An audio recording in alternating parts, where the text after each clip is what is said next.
what the hell, WTH, right? So wealth, time, and health.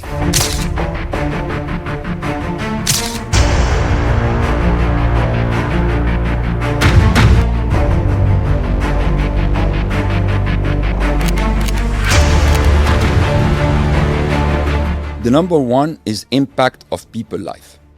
So if you create something that you are a useful person, that you create something to the people, you create something to the, you know, the environment, the earth, the people, the life. The thing that gets me a lot is that impact on life. So today, for example, like NESR, we have 7,000 people, meaning those people have jobs, they have their families, they educated their kids, they traveled the world, they went between one country to another, and then they are belonging to a company that is making a difference.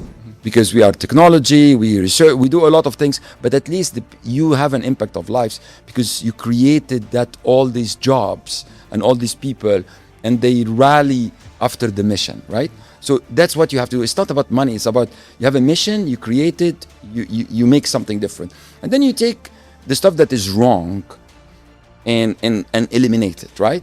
Like, I wrote an article about it, is, in my opinion, the CEOs and they make ridiculous amount of money and their impact is very limited.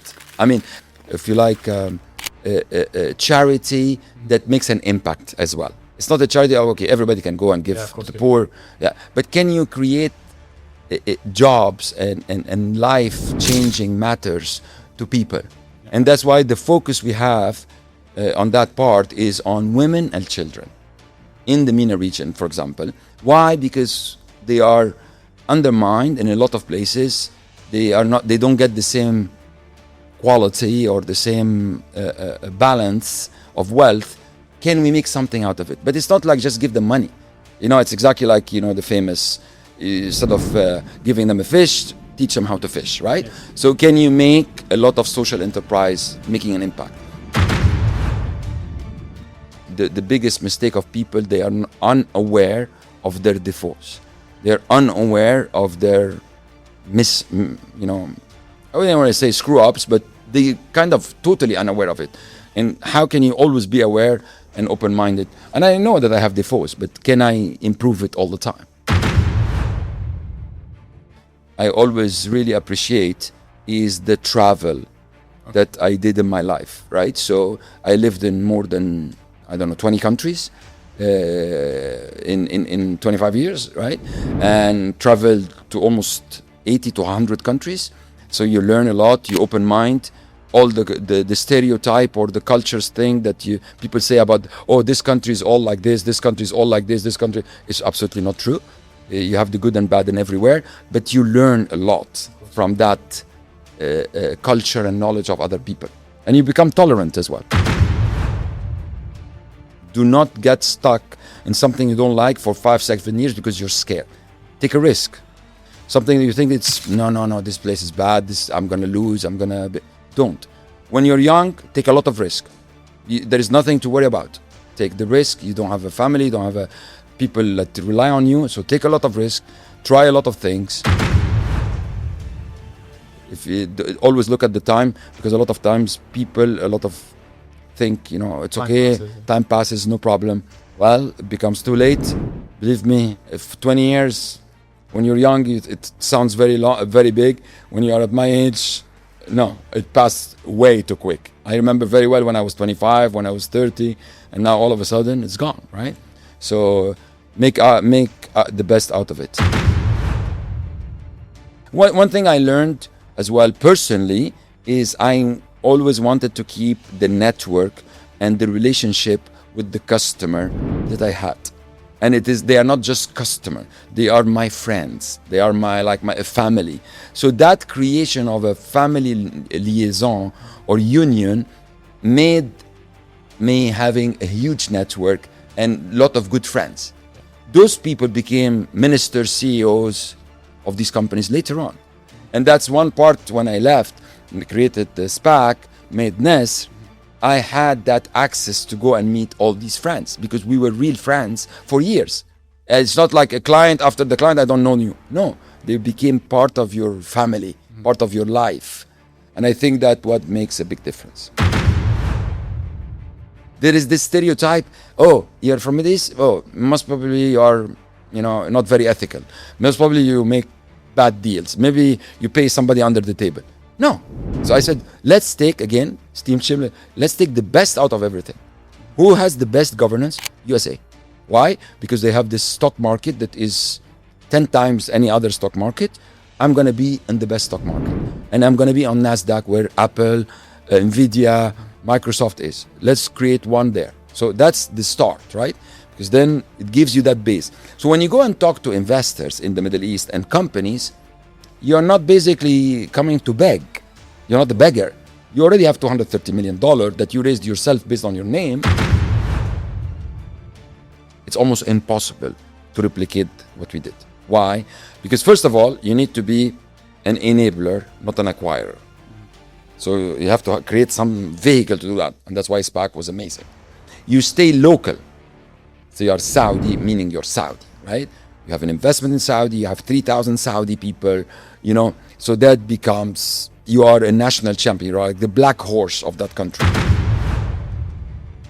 And some deals you will not be able to make because, so I'm going to give you an example, obviously without mentioning the name. I negotiated with the company.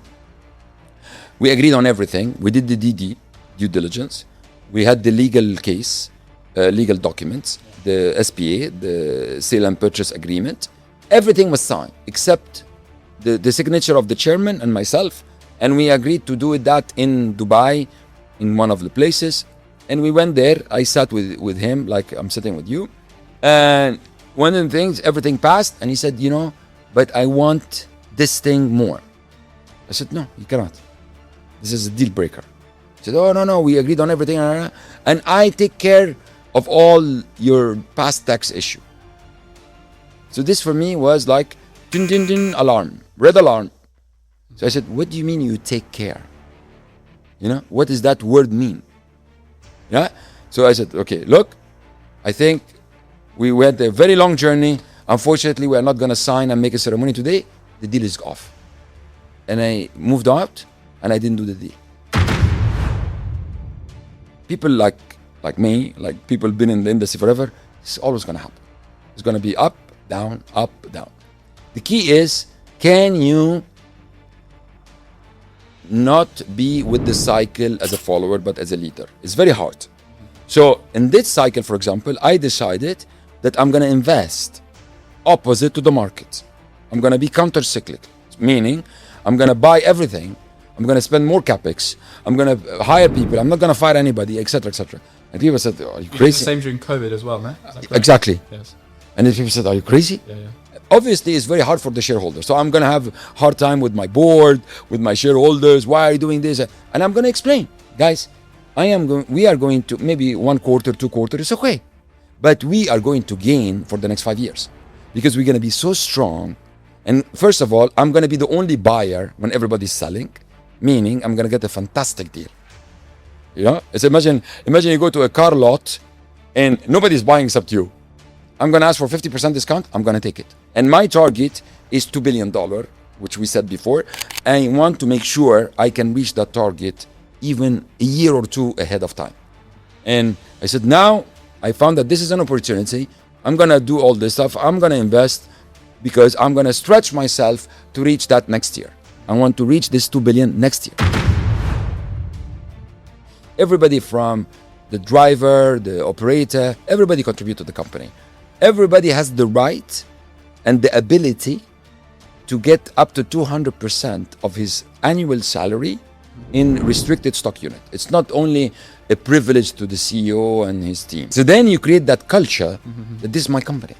Because some of the guys have today, 200,000 stock. And they are not executive. Because every year they perform. And I said, the criteria is very simple and it's going to be transparent. It's your potential, your performance, and your results. That creates the percentage.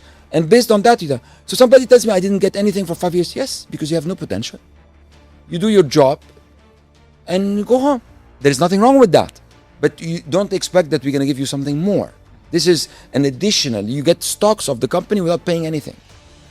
But the problem with this, in most of the companies, if you look at the study, is the CEO. Because the CEO of all these companies makes 1/4, 1/3, or look at Elon Musk, package of 29 billion. I don't know who, package of I don't know why. I mean, you're amazing, you're very smart, but you do not deserve to be 3,000 times the median employee. I'm not talking about socialism or capitalism. On the contrary, capitalism is right, and you have to create that thing. But why you have that difference? So I said, okay, I'm going to create something in the beginning. I'm taking 0. From the beginning of the company until today, 0. I took 0. Not a single stock from the company. And all these stocks, I don't forfeit it. I don't give it back to shareholder. No, I give it to the employees. So we said this amount, we're going to create all the pool, the management team, the people, the workers, everybody, the top 100 gets the stock that is supposed to be given to the CEO every year. The shareholder think I'm stupid. Or some people think, there must be a trick. Yeah. He's not doing that. There must be a game or whatever, right? I don't think anybody cares about it except the employees. Some of them really sees it. And they see, wow, look at the difference. This guy, I don't know, ex-CEO made, I don't know, 70 million in stocks. This culture make the people belonging, make the people loyal, make the people think that this is NESR is my company. I'm going to make NESR better than anybody else. And because he owns part of it, and he feels that we are not abusing. And if somebody actually, we take a hard decision and release some people or terminate someone for violation HSE or for lack of performance, they kind of accept it because we know we are fair. We didn't treat you bad because we don't like you. No, because you didn't perform. And we want to keep that space for somebody else who will perform. Saudi is, I think, the best example of having the resources. They don't need to do anything. They could actually be the worst climate people. And on the contrary, they are the best climate people, despite the fact that they have the best resources. So they want to be the best in energy. They want to be the best in oil and gas. They want to be the best in solar. They want to be the best in decarbonization. They are the lowest carbon footprint per barrel and all this stuff. And that's amazing. So again, when you have power, you do everything right, despite the fact you don't have to.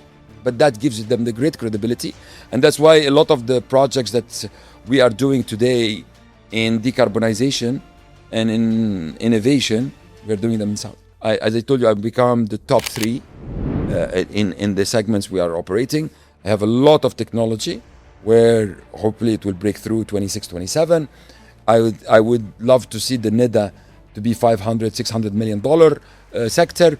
Then NEDA, for people that don't know what it is? It's the decarbonization segment, right? So all this, if we become like, water, heat to power, all this very, very fancy stuff, and we make a big difference, I'll feel so good. Because first of all, again, impact on people's life, impact on the energy sector, and then becomes very, very, very unique. And I think the company easily becomes $3-4 billion. We look into the next phase. When the next phase for me is, should we, as we are the first company on Nasdaq, should we be the first dual listed?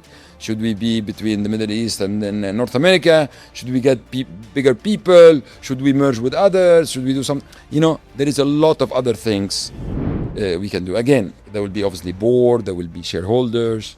So, but at least there is so many things we want to do, and that's what keeps you exciting as well, and that's what keeps our people excited. If you want credibility for the energy sector to make a difference, you need at least the public people to believe what they say.